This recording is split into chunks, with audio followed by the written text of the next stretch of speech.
శివాయ గురవే నమో నమ. హర హర మహాదేవ శంభో శంకర. అందరికీ నమస్కారం అండి. ఆగస్టు 10వ తారీఖు సోమవారం నాడు ఆరుద్ర నక్షత్రము, సోమవారం, త్రయోదశి 3 కూడా కలిసి వచ్చినటువంటి దినం అండి.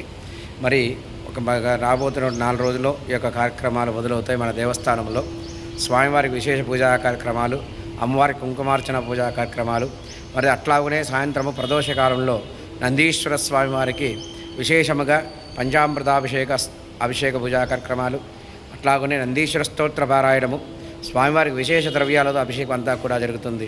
కావున భక్తులందరూ కూడా ఈ యొక్క పూజా కార్యక్రమంలో పాల్గొల్చిన వారు ఆలయ అర్చకులు మఠ రుద్రమూర్తి స్వామివారిని అంటే నన్ను సంప్రదించగలరు. మీ యొక్క సకల దోషాలు తొలగించుకోగలరు. ఆర్థిక ఇబ్బందులు కానీ, దాంపత్య సమస్యలు కానీ, సంతాన సమస్యలు కానీ, గృహంలో ఏర్పడుతున్నటువంటి సమస్యలు ఏదున్నా కూడా సమస్తం ఈ యొక్క నందీశ్వర స్వామి చేసేటువంటి పూజా కార్యక్రమం వల్ల సకల దోషాలు తొలగిపోయి మీ సంకల్పం నెరవేరుతుంది. కావున ప్రతి ఒక్కరూ తప్పకుండా మీ గ్రామాలలో శివాలయాలలో కానీ మీకు అందుబాటులో కూడా అర్చకులను సంప్రదించి ఈ యొక్క పూజా కార్యక్రమంలో పాల్గొని ఆ యొక్క గ్రహ దోషాలన్నీ కూడా తొలగించుకోగలరు. మరి పులివెందులో వెలిసినటువంటి శ్రీ మిట్టమల్లేశ్వర స్వామి దేవస్థానంలో పూజా కార్యక్రమం నివర్తించుకోవాలంటే నన్ను సంప్రదించండి. మఠం రుద్రమూర్తి స్వామి, శ్రీ మిట్టమల్లేశ్వర స్వామి దేవస్థానం, కడప జిల్లా, పులివెందుల. హర హర మహాదేవ శంభో శంకర.